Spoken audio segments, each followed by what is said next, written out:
Pregnancy. I'm so excited for this Q&A with you guys. I dropped a few question boxes on my Instagram stories and we're going to go through the questions today. I do have my beautiful gardeners here. They have, if you saw on my Instagram stories the other week, my parents were coming and my dad is like the veggie gardener extraordinaire. So I went and I bought 2 humongous pots to the point where my fiance, not my fiance, wow, that's weird. My husband, I can't believe I said fiance.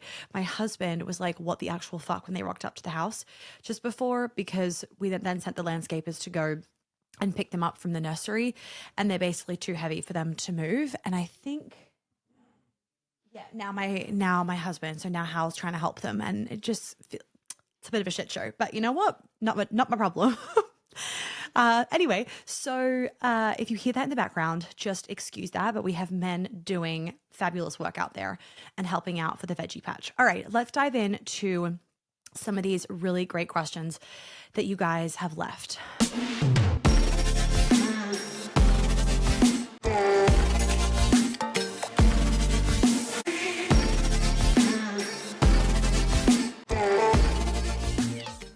Okay. This is one of my most asked questions. How did you energetically prepare for getting pregnant? And also, what does it mean to energetically prepare? And then some other people have said, how are you energetically preparing for labor/birth? Okay. So how I energetically prepared. Let me firstly start with, what is energetic preparation? So as some of you would know, it's really important to basically prime your nervous system to feel like it's safe to hold what it is that you want before it actually comes into fruition. So I talk about this in terms of manifestation. For a lot of people, they are wanting a certain manifestation and they're wondering why it's not coming true. But then when I dig in with them on a session, they actually don't feel safe to be able to hold it. So of course, they're not going to happen. So there was a lot of things that I did energetically to prepare for pregnancy. And so when I'm saying energetically preparing for pregnancy, basically I wanted to, and also just for motherhood, it wasn't just for pregnancy, it was also little things that I would do to prepare me for having screaming toddlers running around the house and trying to juggle multiple things at once. Basically, the purpose of it is, how can I basically train my nervous system to have the capacity to deal with what I'm going to have to deal with, right? In pregnancy, postpartum, and in motherhood before I actually get there. So I'm not unconsciously blocking myself from then falling pregnant, right? One of the biggest things that I have noticed that will energetically block people from falling pregnant is them feeling like they're going to lose a lot in their life when they fall pregnant. I've been having this conversation a lot with clients recently around expanding your view of motherhood, expanding what motherhood means for you, realizing that you need to unsubscribe from how some of your friends are thinking motherhood is. For a lot of us, we are shown this narrative of everything that you lose during motherhood, how hard it is, how this it is, goodbye to your sex life, goodbye to this, goodbye to this, goodbye to this, goodbye to your body, blah, blah, blah. But you know what? If you go to other cultures, they're not saying the same thing. I've noticed that it's really heavy in America. It's quite heavy in Australia, but there's this really great book that I recommend. I've been recommending it to all of my clients as an expander. So it's called Bringing Up Bebe, Bebe. It's a French book. It's actually written by an American, but she's a journalist and she went and lived in Paris, and I think she still lives there, but she lived in Paris for a long time. She raised children there, and this book is amazing. This book basically talks about the difference between French parenting and American parenting. And there's also a version, I think, for like when your child's a toddler. And basically why I've been recommending it to clients, so maybe it could be helpful for you, is that it makes you realize that you're probably perceiving motherhood to be what it's going to be only based on what you're seeing around you, which is obvious. Like we do this with every area of life. And sometimes it can be expansive to see somebody else living their own version of motherhood. So I'm really hoping that I can be an expander for a lot of you. I know quite a few of you have said that it's been expansive to see me running my business pregnant, because they've realized like I can still run my business pregnant, and like mindset is really important about everything. Because I will say, like, yes, I've had a very easy pregnancy and I did prepare a lot for it. And I've been very, very cognizant of my mindset in going into pregnancy and not having this mindset of like, I, like am debilitated when I'm pregnant. I do need to take things slower. And I think that's what we can get tripped up there if there's this balance, right? It's not about, I can do anything. Just because I'm pregnant doesn't mean I can't do it, blah, blah, blah. Like, yeah. And you do also want to take it slower. You do also want to nourish your body more. Like I've talked about this in terms of just the book launch, right? I'm not doing the book launch that I necessarily originally thought I would do because I need to honor the fact that I'm pregnant. And I do wonder sometimes if for a lot of women that have a lot of pregnancy complications or birth complications or that kind of thing, or, preterm labor, I'm like, was that just, unfortunately, that was what was meant to be? And, like your baby's on their own timeline and blah, blah, blah. Or do we push ourselves too much as women because we think I can do everything pregnant? Because you can do everything pregnant, but do you want to do everything pregnant? And that's what I tune into of like, yeah, I can do everything pregnant. I could keep pushing myself, but you know what? I actually really don't want to. Like, it's been this really beautiful permission slip pregnancy to really do less. And it's not that I'm just doing it for my baby. I'm doing it for me. It's just, I've never felt so like rooted in self-care and slowing down before in this whole new way and just being really time efficient. Anyway, it's totally separate. So what was I saying? Baby brain. He's a perfect example. So going back to like expanding your whole view of motherhood, that has been one of the biggest blocks I've noticed in my clients in different kinds of ways of thinking that like their business won't still succeed or this won't happen or whatever. And I'll talk about this more with one of the other questions around like, how do you know if you want to be a mom? But just being mindful of that. And for those of you that would feel like that would be helpful, that book could be a really good thing to pick up, just to even have a perspective from a different culture and realize like, oh, the way that I'm seeing it done around me is not the only way to do it because the French doesn't do it like this. And like, we love the French. They do a lot of things right, in my opinion. Like a lot of things right. So even just like the chapter about like how to basically not raise fussy eaters, I was like pretty mind blown how they basically do that. And if you have been to France before, you've probably seen children, they're like eating oysters and soft cheese and you're just like, oh my God, they have a more developed palate than I do. It's a very interesting book and I would highly recommend reading it.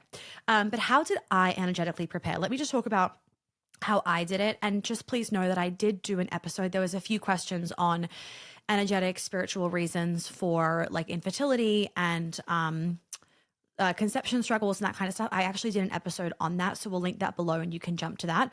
So I'm not repeating myself there and we can keep us based on like the kind of questions that you guys wanted that are a little bit more personal. But in terms of how I energetically prepared, we actually were preparing my business for about 2 years before we had a baby. Before we conceived. I was really big, I'm really big on like speaking out what I want when that feels right. I think sometimes there can be a lot of value in not sharing everything that you want with people because then you open up people's fucking opinions. Like you open up the door for their opinions.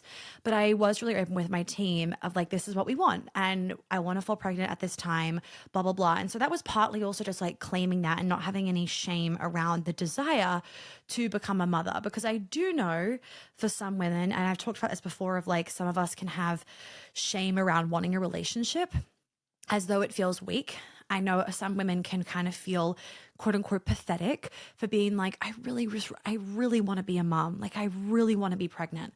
That can have just owning that can have stuff attached to it. So I really claimed it. And then we were slowly preparing the business for about 2 years. And so that looked like a lot of back end stuff. It looked like how I was showing up in the business. It looked like, adding in masterclasses, for example, rather than me being, having pressure on myself to always be showing up every day on Instagram stories, giving a bajillion nuggets during launches. There was many different ways that we did it, but the business component was a really big component of it for those of you inside the Feminine CEO. And we've actually closed that right now because part of preparing me was actually streamlining the product suite, especially with the book coming out. We've actually closed that for now, but Olivia had a really good idea. So we might do this so you can keep your eyes peeled, join the wait list for the Feminine CEO and you'll get an email about it. But we had an actually maybe we'll put a wait list just for this thing down. We had an idea Olivia did of, so in the Feminine CEO, what I did before our wedding was it was like a 3-hour class that we broke into to two of basically every single thing that I did to prepare my business for this new phase of life. And so it's just actually like, why don't we maybe give that as like a masterclass people can buy? So if that's something that you're interested in, you can join the waitlist. We'll put that below and see if there's enough interest to do that. So business was a really big component. Other little energetic things was like, I know this kind of sounds random, but like when the dogs would bark a lot and there was like a lot of noise in the house, I was doing my nervous system expansion technique. If you know it from being in Queen Alchemy or the immersion or a one-on-one client, then you know what I'm talking about. I was doing my nervous system expansion technique. For me, a lot of the energetic preparation was nervous system work of being able to hold it all, right? I talk about this in regards to nervous system of sometimes we can think nervous system regulation is just reducing stress in our life, getting rid of things in our life to lower our stress. That's not just nervous system regulation. I think what's a lot more powerful, tangible, and frankly realistic is my approach to nervous system regulation, which is actually training your nervous system to be able to hold it all without your body going into a stress response.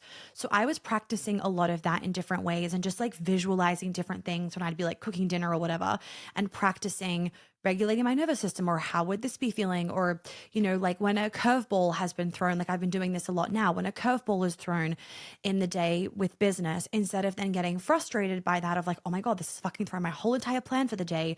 I'm like easing into it because I'm like, how many curveballs are my kids going to throw me where the plan for the day has just fully gone haywire?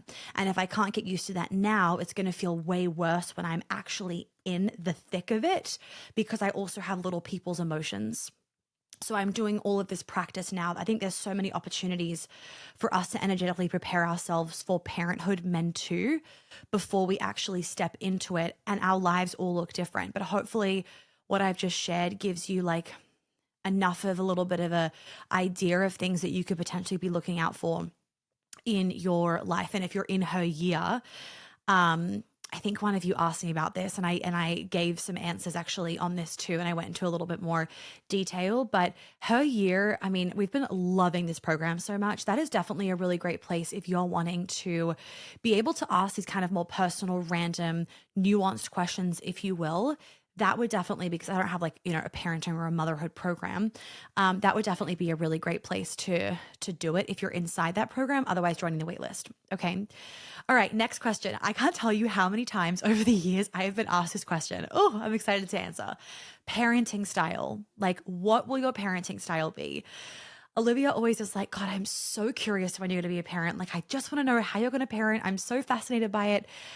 So a lot of people have the assumption that I will be really into the gentle parenting. Now, I think we need to circle back and do another Q&A, obviously once I actually have the baby in my arms, but maybe more when I have a toddler, of like, okay, what's your parenting style and how do you do it? Because I'll probably have a lot more wisdom to share then. But what I will say is, from the more that I've gotten to understand people's nervous systems and what they need, and just really understanding human psychology, is that boundaries are so fucking important, especially for children. And I personally not just believe this, to me, this isn't a belief. This is like, I see this as more of like a factual thing. I actually think that the extreme gentle parenting that a lot of people are doing these days, or at least putting pressure on themselves to do, is detrimental.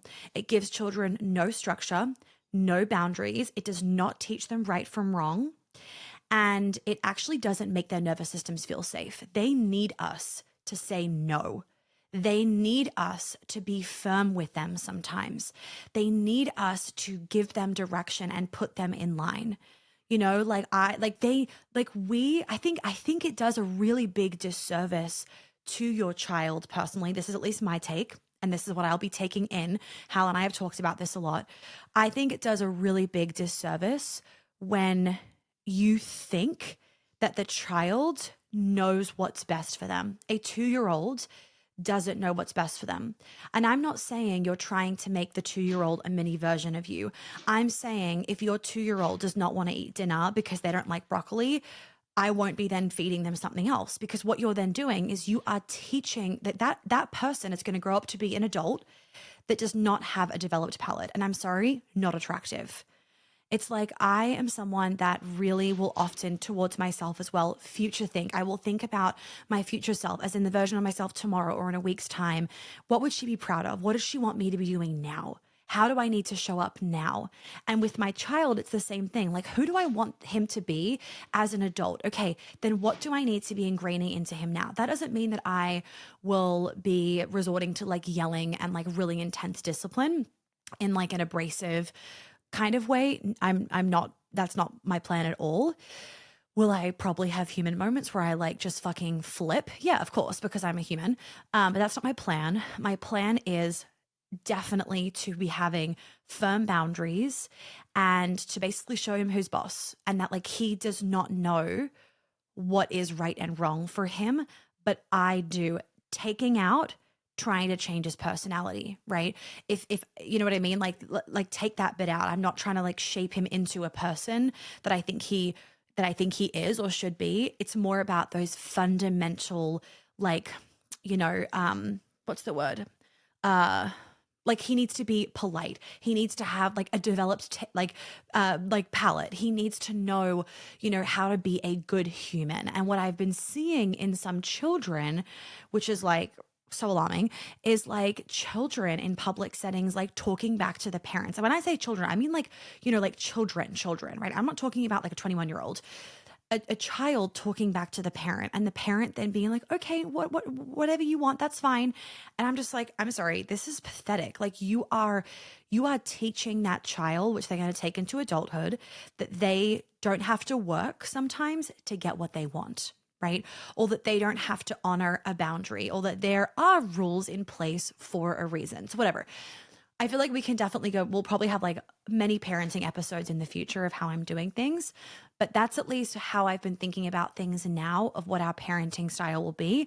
Other thing that I've spoken about in the episode where I talked about how to try and like quote unquote prevent trauma in your children, because you really can only do so much.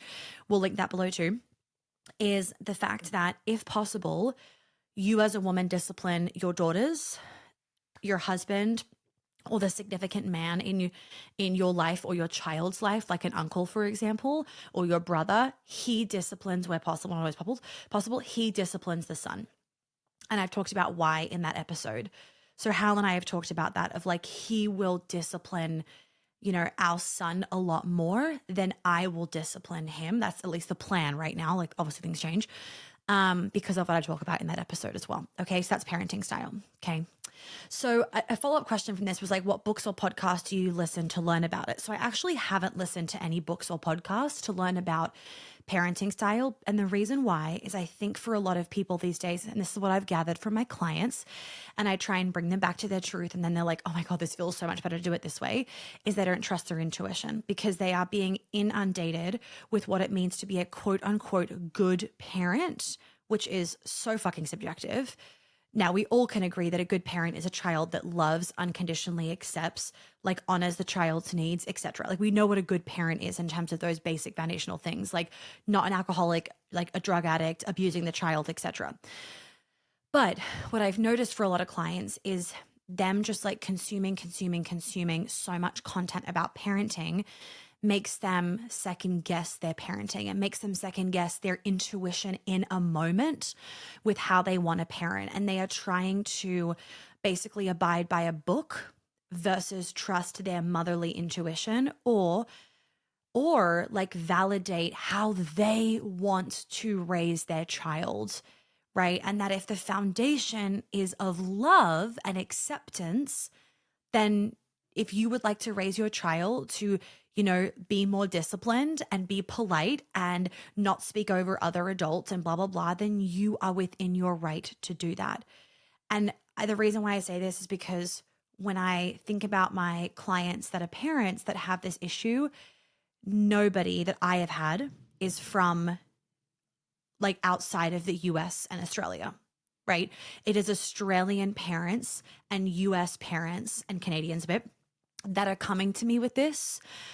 My French clients aren't coming to me with this. My German clients aren't coming to me with this. My British clients aren't coming to me with this. And that's maybe because I haven't, I just haven't had one that's come to me with this.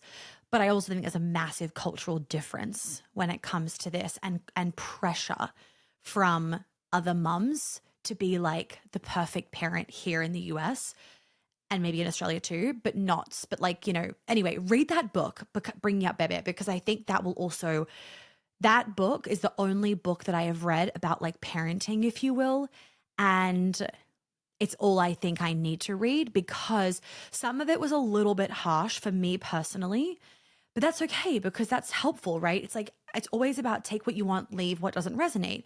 So in this book, it's like, okay, really resonating with these things, very validating, like totally on board with these things. Some things, oh, a little bit too harsh. Like there's this whole thing about like, basically a lot of French parents like put their kids in creche from a really, really, really young age. That to me doesn't feel right. Like I want to be around my kid. That's okay. I can do that, right? So always take what you want, leave what you don't want. But I do think a lot of parenting books, when you're reading too many of them, you lose your ability to take what feels right and leave what doesn't, because now you've lost your intuition. You're just listening to everybody else's voices. So, listen to the podcast if you want, read the books if you want, but let's not stray away from your intuition and what you think is best. Because, I mean, think about it. Like, how many fucking trends are there, right? In terms of like, there's a wave of like gentle parenting, let's say. And then there's probably going to be a wave of like parents that are stricter again. And it's going to be a wave of this. And that's why I prefer to not just like drown myself in information that feels relevant now, but stay very rooted in my truth and what feels right for me. Guys, I cannot believe I'm finally saying this to you. The book is out. Well, it's out for pre sale, and pre sale is actually the most important time for you to buy it, not only for yourself, Butters being in this little ad, not only for yourself, but also if you would like to help support me, support the book, support the message of the book, and really help me get this movement out there because, oh my God, it's a movement. So go to the website page, becomingherbook.com. You will see the pre sale bonuses, and the pre sale bonuses are fire. Like I read the other day, the chapter, I intuitively chose the chapter on the spot. I sat down and I was just flicking through and I was like, this is the one. It just kind of got to that page and I was like, this is what we're going to do. And I feel like it really beautifully gave you such a juicy insight into what the rest of the book is going to look like. You guys are going to love it. It is not your typical generic self-help book. It is so much more than that. I'm going to leave it at that. Let's get back into the episode. Have you done anything to prep the dogs? I have 5 and I'm so nervous they won't adjust well. So welcome to the zoo. I'm not the only one. So I'm actually really not worried. I mean, what we already have done for a long time, so we just continue to do this, is like if I'm patting Jelly, for example, and Ma'am is the big pit bull, if she gets jealous or something, is I will reprimand her, or Hal will reprimand her essentially, so that she doesn't get into this habit of thinking that her jealousy is okay. And by being jealous, like she then gets the attention. Like, no, that's not what happens. So we've been really good on that. They actually aren't very like jealousy dogs, if you will. I mean, yeah, Butter will get jealous. So if I'm patting Jelly, let's say, Butter will come up and just try and like put his nose under my hand to be like, pat me. Like he like nuzzles in there to like get my hand above his head, basically. But it's like Butter literally, I don't even think he knows he has teeth. Like he couldn't hurt a fly. He's pathetic in the best way.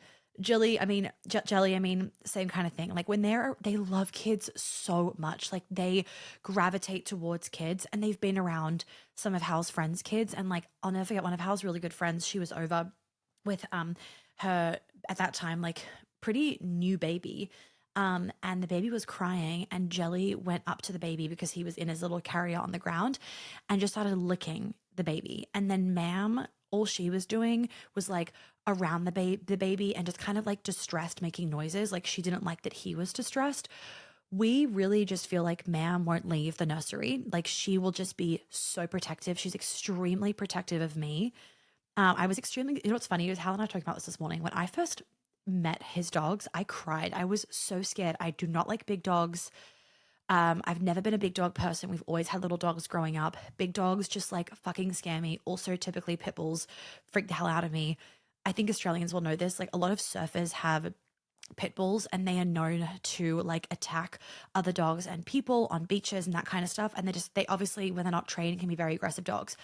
Hal has trained his dogs, and now Butter and Jelly, so, so, so well that I never worry about them. Like they're just full of love. So yeah, we just think Ma'am is just literally not going to leave the nursery, and she's not going to care about us anymore. She's only going to care about the baby. I feel like Jelly will probably do the same because he's pretty aware that I'm pregnant. Like he is another level of attached to me, always lying on me and licks my belly, which I think is really cute. He literally licks it.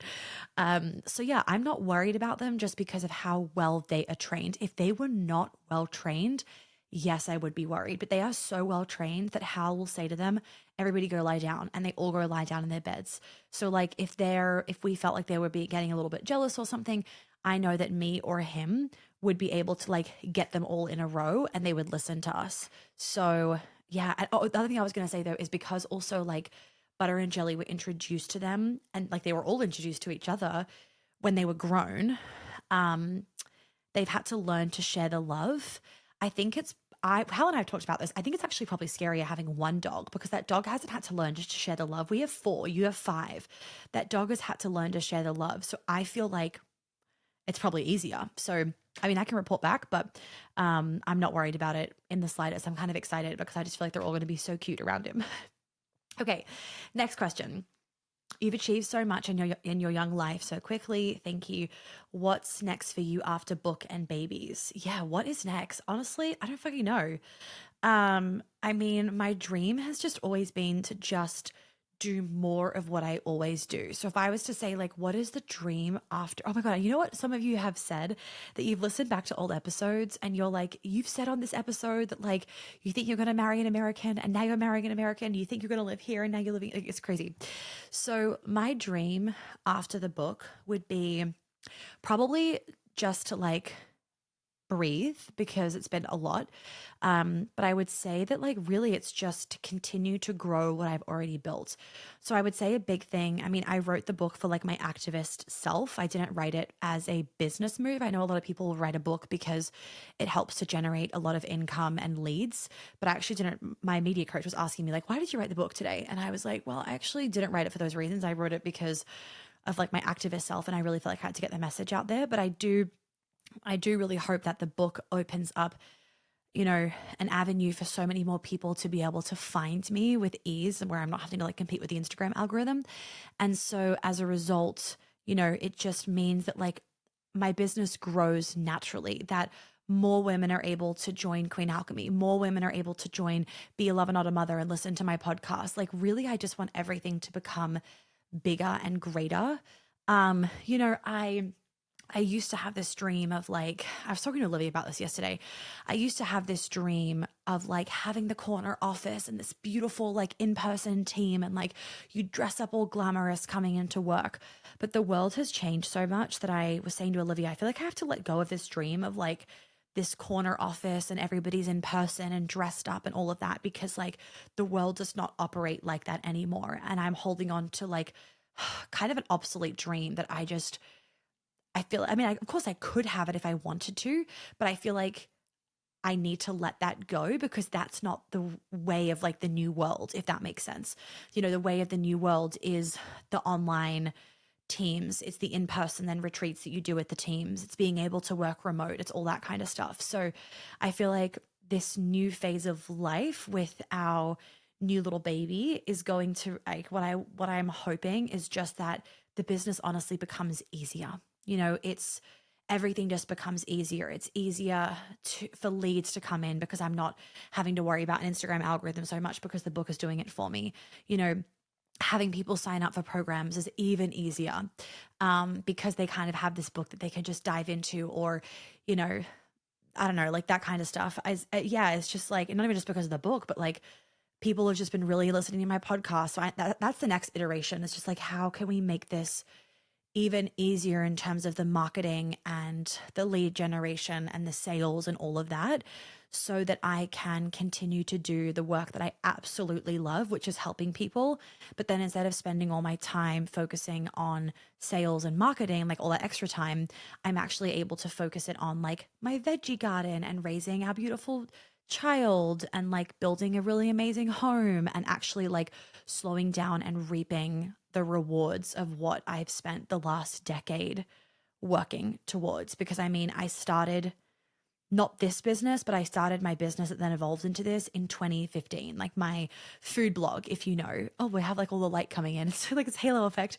You know, I started that in 2015. So it's been like 10 years of just like hard work. And it's kind of beautiful that now it's like almost like a bit of a closing of a chapter where it's like, okay, I've achieved so much.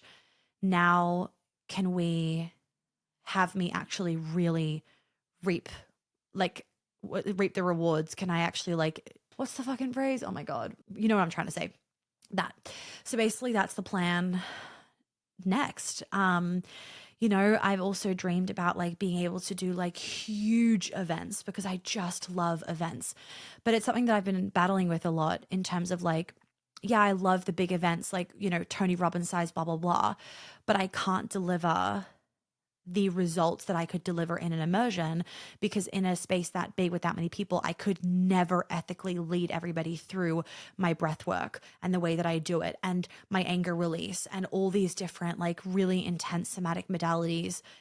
I can't. And I was talking to my media coach about this morning, and she was like, one of the reasons why I gravitated towards you is that I can tell that you are actually in this for really the right reasons because you've put scalability to the side because you care too much, or not too much, because you care so much about really, really helping people. And it can be hard, that battle between scaling something or like taking on another client when you're already at capacity because you want to help. It's challenging. So I feel like that's kind of my next thing to work through of how can I have a greater impact but not lose that high touch point that I have with people and like the really, really, really incredible results. So stay tuned for that. All right, resources that you're loving about birth / your intention for birth. Okay, and I haven't shared that much about my birth for a reason, but as soon as I have my birth, I am then happy to share. The reason why is that I really believe that I need to keep it an extremely sacred space where I am not letting anybody else's opinions or stories or suggestions or beliefs about what I'm choosing for my birth get in the way. I will say, if you're inside of her year, you know the birth plan and what we're doing because somebody was kind of asking a question somewhat about this. And I was helping them to navigate it. But my intentions is a really, really like primal, natural birth in terms of, like we're not doing any induction, blah, blah, blah, like none of those things, no epidural, no anything. I actually am somebody that I cannot fucking wait for birth. I am so like, I can wait. He's bacon well in there.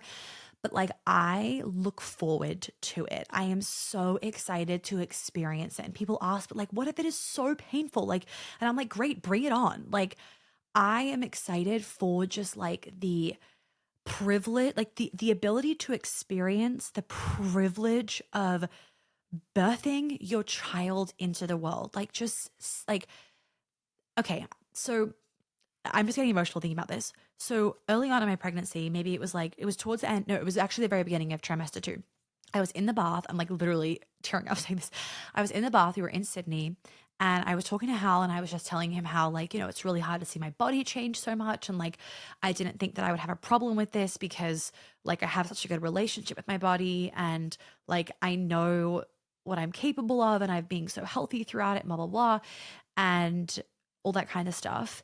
And you know what he said to me, like amongst other things, but I was just like, wow, it just landed. He said, what a privilege it is to be a woman and like, go through pregnancy. And I know for some people they have horrendous pregnancies and they might be thinking like, absolutely fucking not. But if you just took out the shitty feelings that you feel every day and the nausea and all that, like when you think about it, it's like, what a privilege to be able to like carry a human inside of you, to literally grow this human being. Like it's actually really hard for me to wrap my head around. Like I'm actually growing a human right now. Like when I really think about it, I'm like, that's really fucking weird. and then to birth that baby, like what? And then feed the baby. Like what a privilege. What a privilege. And that's kind of my take with birth as well. And I already had that, like, and Hal saying that to me is really, I've really been reminding myself of that during pregnancy when I'm having a day where I'm just like, oh my God, I feel huge. But yeah, like when it comes to birth, like I am truly so excited for birth and to just experience all of it. And so, in terms of like the resources and kind of like, what I've been doing, like the intention setting, I think is really big. And from what I've heard of people's birth stories, that their excitement and them looking forward to it has like makes their experience, because the energy is so important going into it. And that's why I'm not sharing with people our birth plan. Like our friends know and that kind of stuff, but like we're not sharing it with like, I'm not sharing it with you guys, not because I don't trust you to honor it. That's why I share it with like, I share it with my clients if they ask, but I just really want to keep that space really sacred.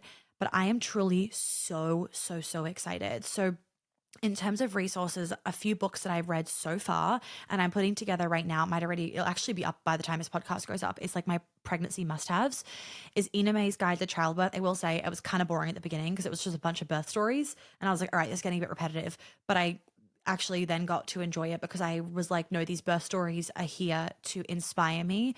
And you learn little things from each birth story of like, and you keep them in the back of your head of just like little things that, excuse me, that you could be doing.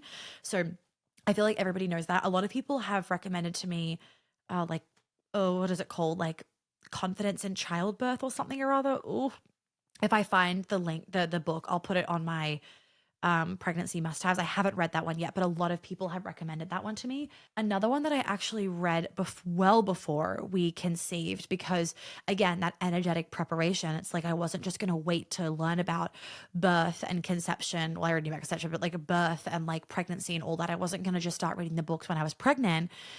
I was in the energy of already being pregnant. And so I was already reading the books like before our wedding. So some of the other ones that I've read is First 40 Days and all of her books. Really like that, especially if you're looking for books that have a traditional Chinese medicine element to it.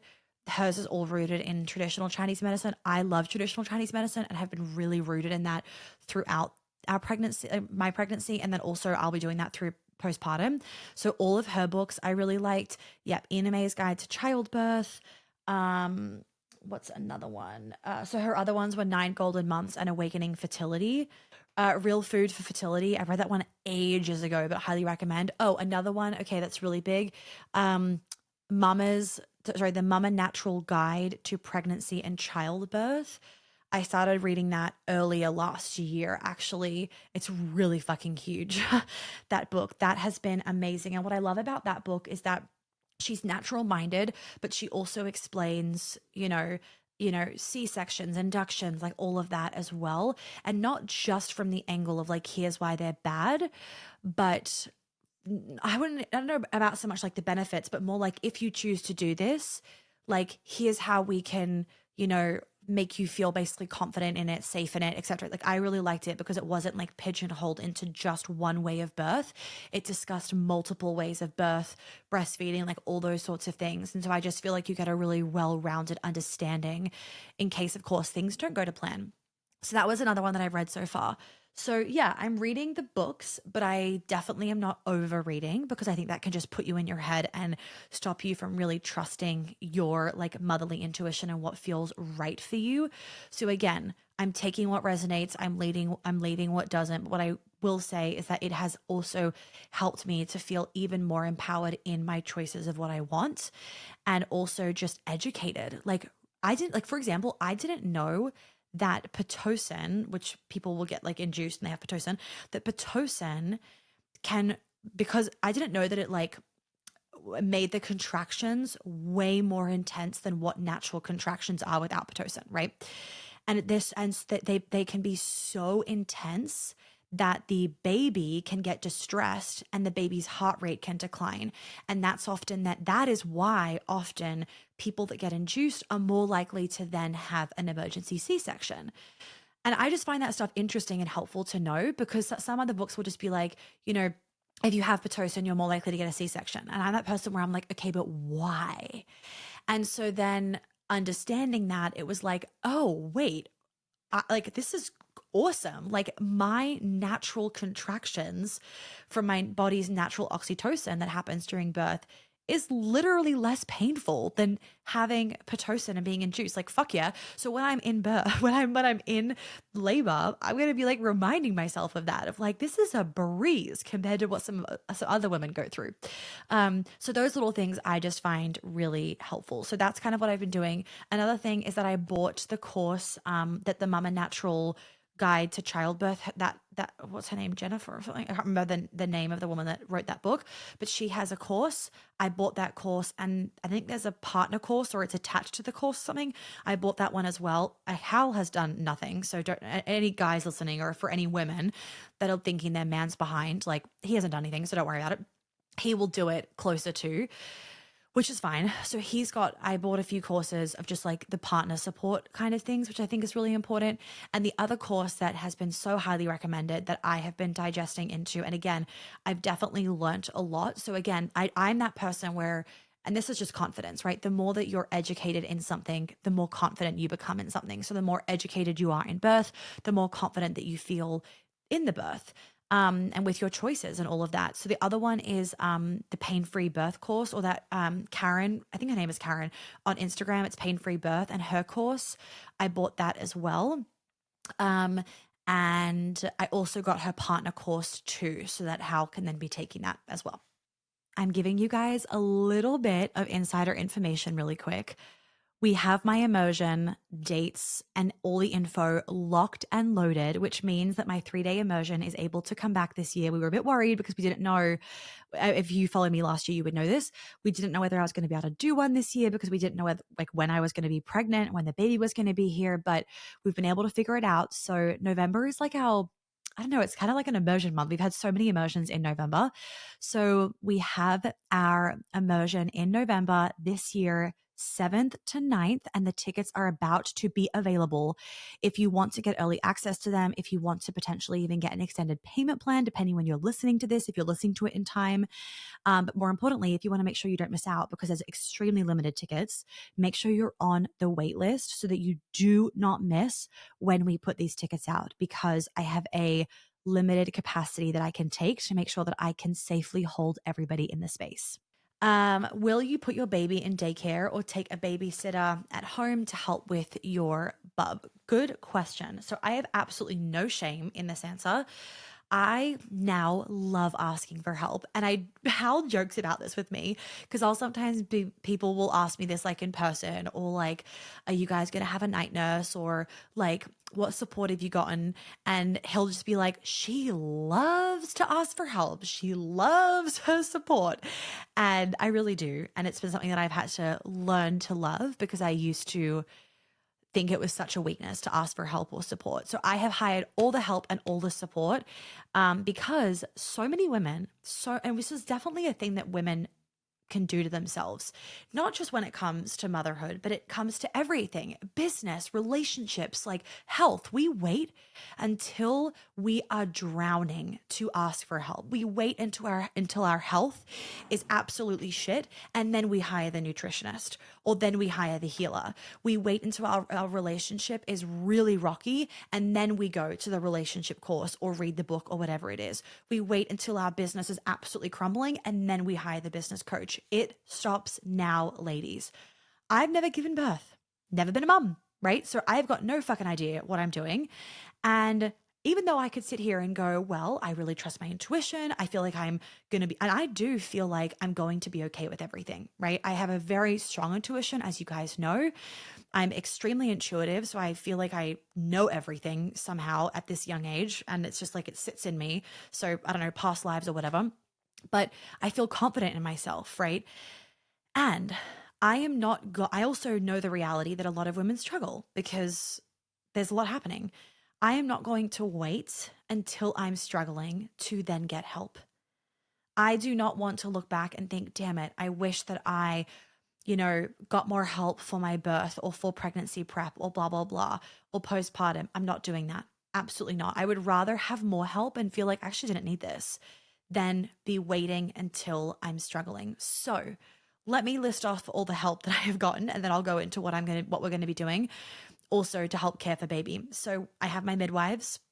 I have Oh, and by the way, just total side note, I saw on somebody's Instagram story, somebody asked the question of like, are you having an OB? This is not on mine, this is on somebody else. Are you having an OB or midwives? And the woman responded, and the reason why I'm saying this is like, not no shame on her, but just like this is so incorrect. And this is something that I've realized really being in the US now, and Hal has really had to learn and kind of unlearn a lot. Is she said, I'm getting an OB because I feel more comfortable having a doctor. Like midwives aren't doctors. And I'm like, a midwife is a doctor. She can't cut you open in surgery, but she can do everything else. Anyway, so I'm just like, ladies, if you don't know the difference between a midwife and an OB, please look it up, because I am so like midwife, midwife, midwife, midwife, because of their philosophy on things and how they are trained. In Australia and the UK and a lot of Europe, it's midwives, right? Like you go to a midwife, you in the hospital, even it's all midwives, right? Like the midwife is in the room with you. Your appointments are with midwives. The OB only steps in if you were to need to go to an emergency C-section, or if you were like really high risk pregnancy or something bad was happening, then the OB steps in for that surgery. But otherwise, they're out of the room. They are not there, and you're with the midwife. So just total side note, if for anyone that's like wanting to understand the difference of that, really encourage you to be with midwives. So I've got my midwives. We have a doula. And I don't really feel like I need the doula, but I actually am like, well, it could change obviously when we're in it. Would rather have it. And I think it could be really helpful with Hal. I have a postpartum doula as well. What else do we have? We've got childbirth classes. We are having a like overnight nurse, if you will. We and the postpartum doula, like she will also do like a bunch of house stuff, cook for me, help with baby, all of that in those first few weeks as well. So we have her for that. We are having a night nurse as well, at least, you know, in the beginning, just to set up that kind of routine. We are doing the version of co-sleeping where he is like pushed up next to my bed, if you will, and we have a crib where like the side goes down, so it's a lot easier for me to just pull him in. So he's not going to fully sleep in the bed with us, because there's this whole thing, like if you do like the proper co-sleeping, you have to have like, it's just like a whole thing, right? Like you can't have like your normal doona and your normal pillows, and you have to put these like things around the side of the bed so that no one rolls off the bed. And I'm just like, I love the look of my bed too much, so we're not doing that. So he's going to be in a crib next to me. And I don't fully know how the night nurse works with that. Like we'll get to that, but we are having the night nurse for that help.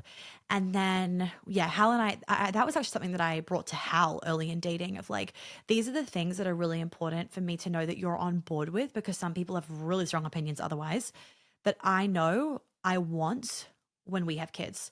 One of them was 100% a night nurse. Another one, 100% was a nanny or some kind of like childcare help that was pretty consistent. And the reason being is not because I don't want to look after my own kid. I cannot wait to look after my own kid. I actually really believe that there is so much value in our child being, or like your child being raised by multiple people. The reason why I say this, back in the day, we had a village. And you weren't the only person raising him. You weren't the only person influencing him or talking to him or her, right? Or even breastfeeding. You were not even the only person breastfeeding your baby. Now it's all on us. What the fuck? So, one, not only is creating that village to me really important for my own self, because never in the history of women have women been expected to do it all, but now somehow we are.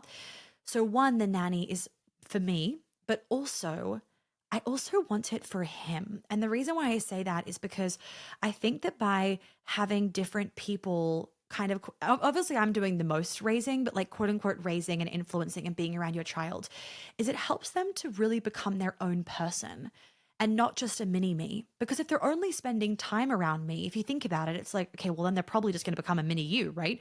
Because you're the only person that is influencing them and that is telling them your beliefs of the world and what to think and blah, blah, blah.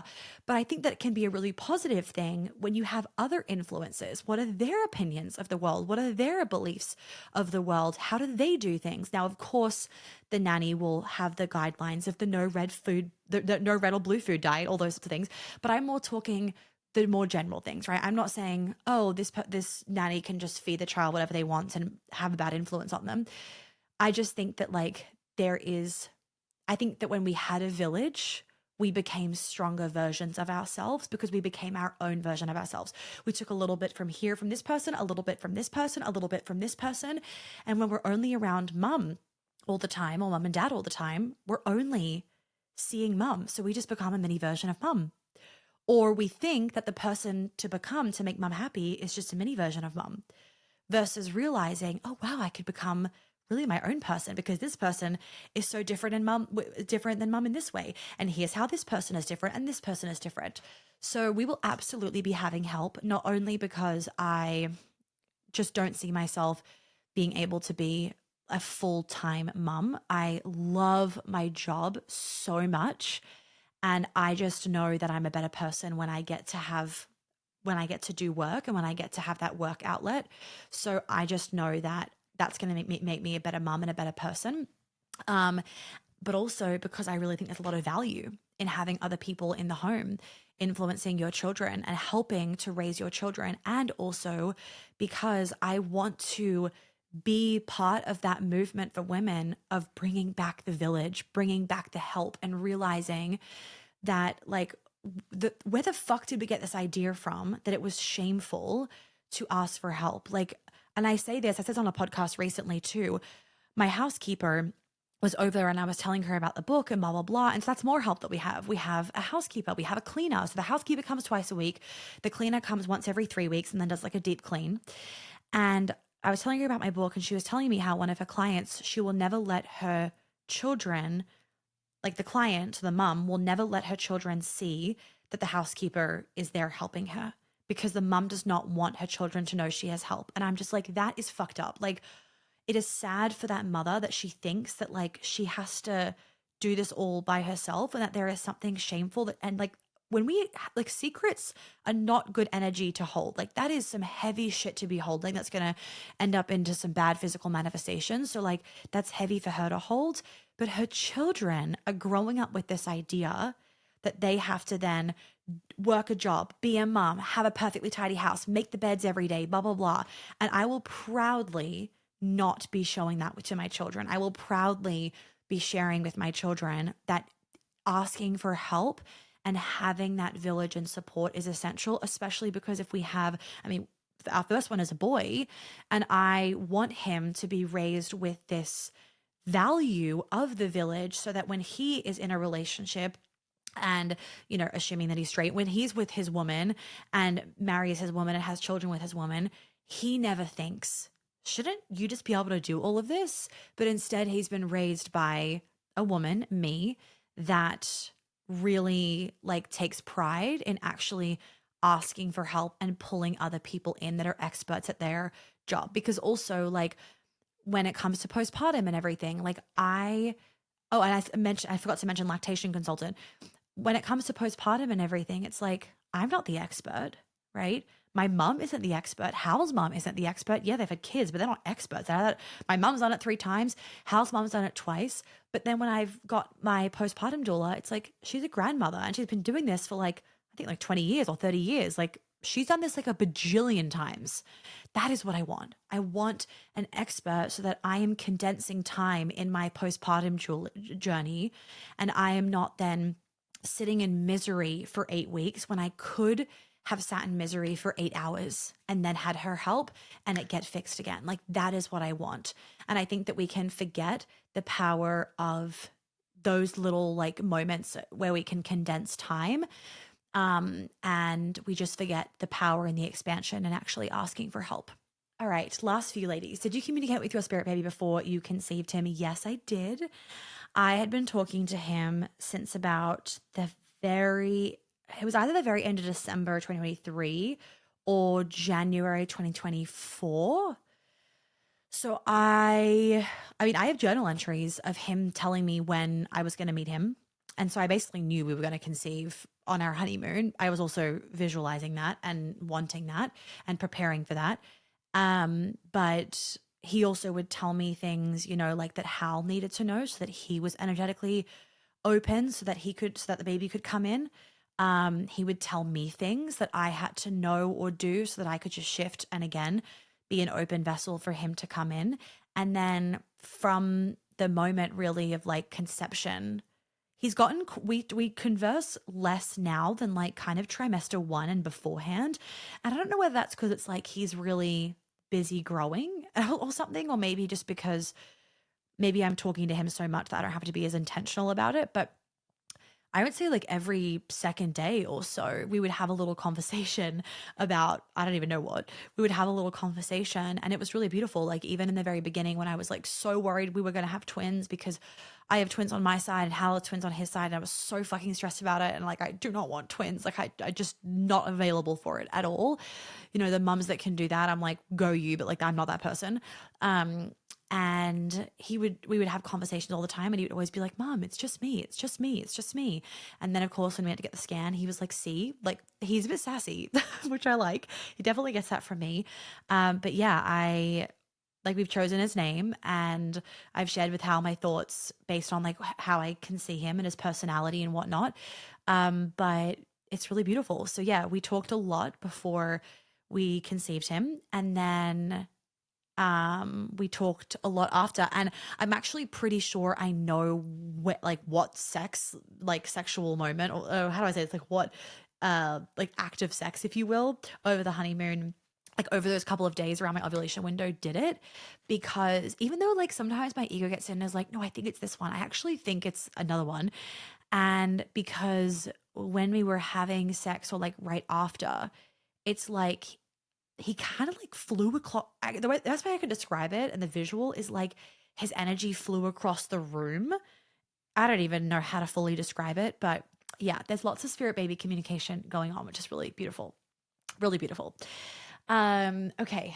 Next question. Nutrition and food before pregnancy / folic acid supplement. I do recommend getting tested to see whether you have the motherfucker gene, MTHFR. It's not actually called motherfucker, the MTHFR gene.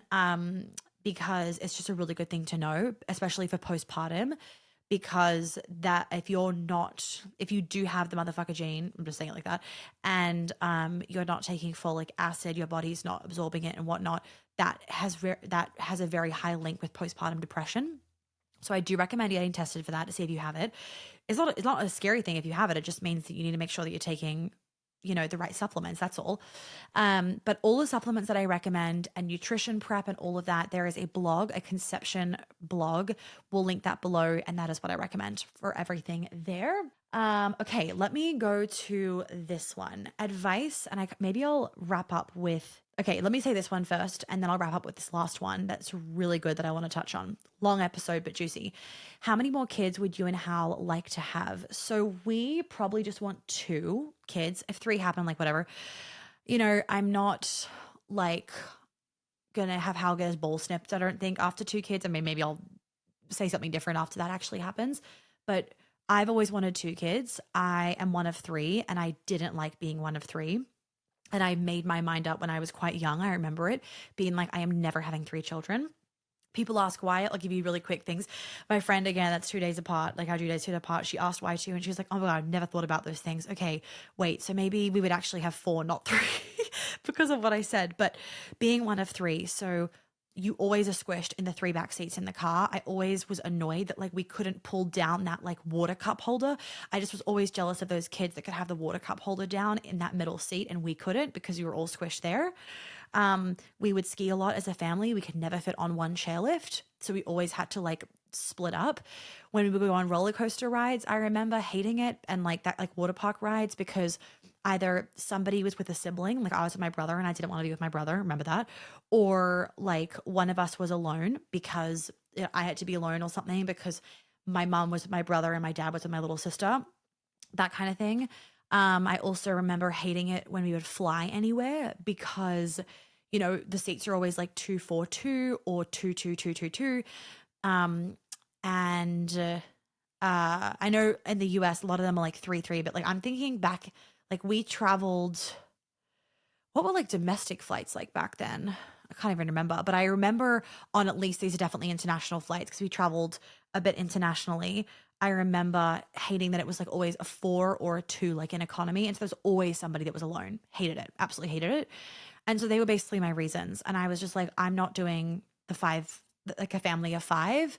Don't love it. So I've always wanted 2 kids.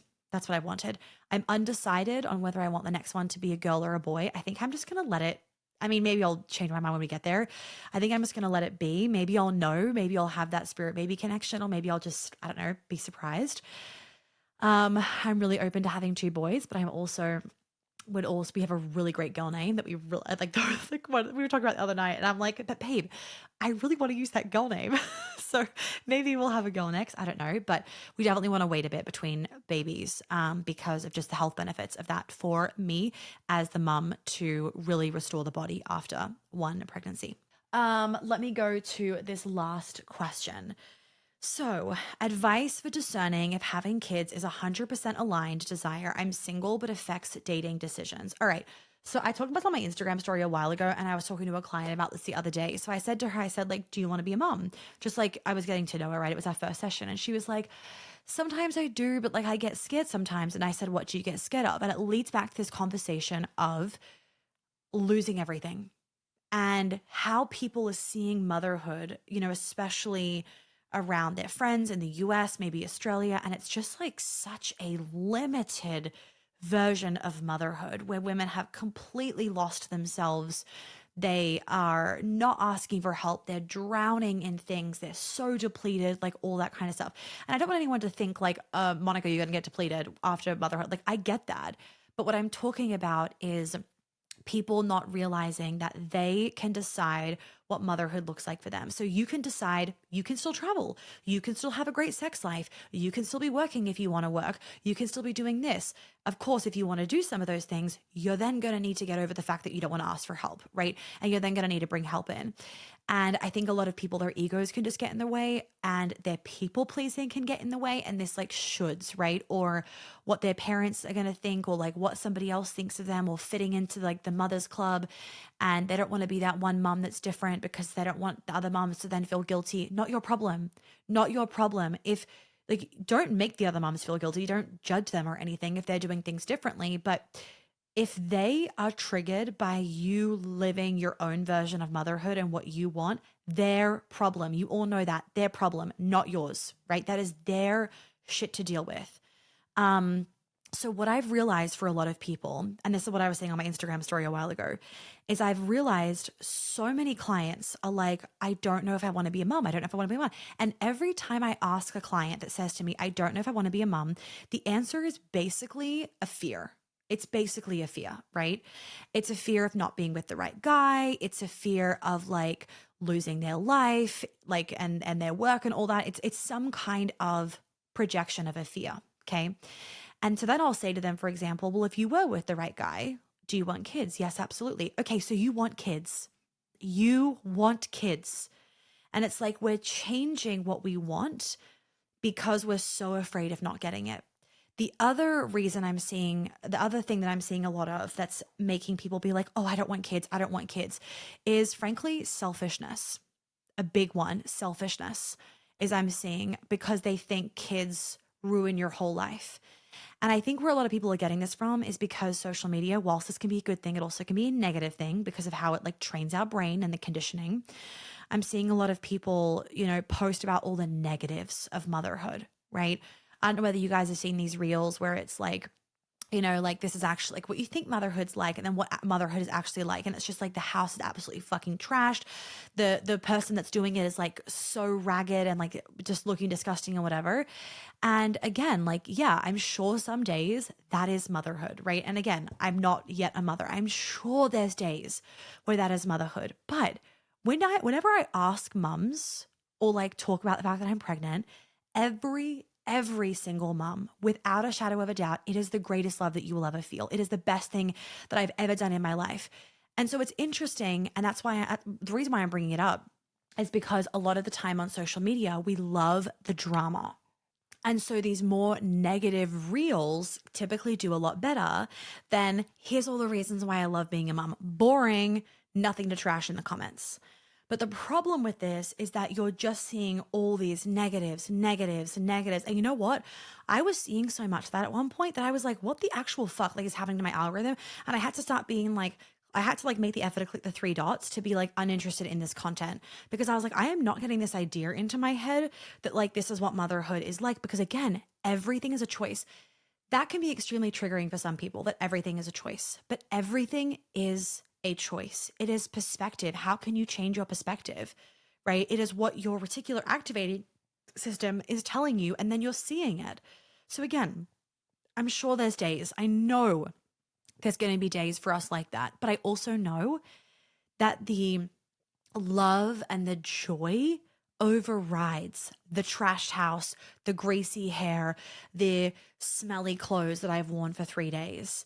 And that is what you need to focus on, not the trashed house, the greasy hair, blah, blah, blah. So the selfishness I've noticed is one. And this is, and I know for some people they're genuinely like, and this is the difference, right? For some people, they're like, I just know I'm not meant to be a mom. Amazing. Honor that. Like, amazing. Great. However, there's also people that are telling themselves they don't want to be a mom because of everything they're going to lose, right? And that is the selfishness where it's like, isn't the point of life like experience? And aren't you going to get like, I think about this often, like, God, I'm already bored, right? I think I've thought about this like earlier last year of like, God, what's one of the things where I was like, okay, ready to have a baby, like right after the wedding, because I was like, I'm getting bored. Like it's the same shit all the time. It's work, it's socializing. Like I'm ready for a challenge to be thrown in. Let's add a screaming baby, right? Let's do it, right? Let's go back to Europe like we've done a million times. Let's add a baby in the mix. Let's add a challenge. Like we love a challenge. And I'm not having a kid because I love a challenge, but I do think about like, well, if you don't have kids, then, and again, this is people that want to have kids. If you don't have kids, aren't you going to be really bored by the time you're like 40 years old or 50 years old? And so I think that when these people are telling themselves, I don't want to be a parent, I don't want to be a parent, they're also thinking about what they have to sacrifice now, but they're not thinking about what that child will bring to their life, not just now, but also in years to come. So I know that can be a bit of like I don't know, controversial trigger thing to say. I'm not saying that you're a bad person if you don't want to be a mom and that's genuinely what you want. What I'm trying to do is help those of you that are like, I don't know. If you don't know you want to be a mom, that's what I figured out. That is what I figured out from all the people that have asked me this question. And I've been able to talk to them like one-on-one or whatever, every single time they actually want to be a mom. And they wouldn't be trying to decide between, do I want to, do I not want to? If you don't want to be a mom, you know that. You already know that, right? And if you are afraid of being a mom, that's where the decision becomes quote unquote hard. The last thing I will say on that I've also noticed in the personal development industry specifically is this idea that I'm not yet perfect enough to be a mom. I've got to do more work on myself. I have to be more conscious. I have to be blah, blah, blah. And that is further feeding into the idea that you are somehow going to become this perfect human when you are absolutely not. My goal always, when it comes to doing the quote unquote work, if you work with me, you would know this, but if you do ever work with me, I'm always like, the goal isn't to be perfect.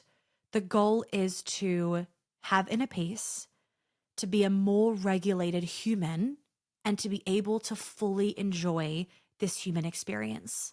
The goal is not perfection. Is it ideal for you to do work on yourself before you become a parent so that you can also benefit and your child can benefit? Abso-fucking-lutely. And will you have an easier time going through pregnancy, postpartum, and becoming a mom? Yes. 1000% yes. But do you need to be doing that work for like 15 years, maybe not 15, like 5 years until you are absolutely perfect and the most conscious and enlightened person in the world before you're quote unquote ready to be a mom? Absolutely not.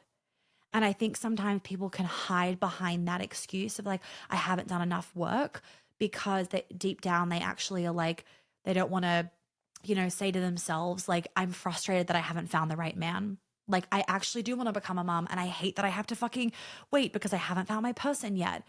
And they don't allow themselves to have that humanness of their frustration with the timing of things and their timeline. Because let's be real, ladies, the timeline thing is real and it can become very frustrating and somewhat debilitating. And it can become more debilitating when we hide behind all these excuses of why we're not ready yet, but actually we are ready.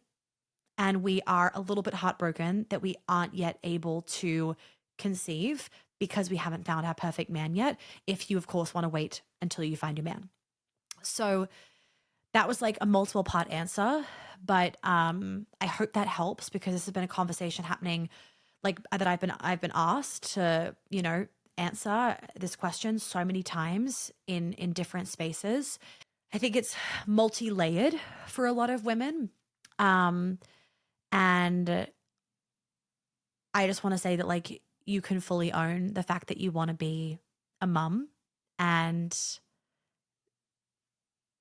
that you can decide to have the motherhood that you want to have and create your own version of motherhood.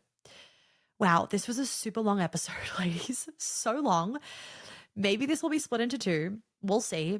Because I actually had to record this in two, so I don't even know how long this episode truly is. This part that I've recorded is 54 minutes, so maybe it will be 2 episodes. I'm going to go do some Pilates. I really hope that you guys enjoyed this and I got to kind of go into answering some of your questions. And we'll definitely do another Q&A, obviously, after baby is here and once all those things are happening. And then I'm sure we'll have plenty more to go down, like I spoke about today. But thank you for your beautiful questions. I really hope that I was able to provide some insight, some inspiration, a different perspective for you. But all in all, like, please, please, please trust your intuition, trust your body, trust your intuition. Stop listening to the outside noise and just come back to you.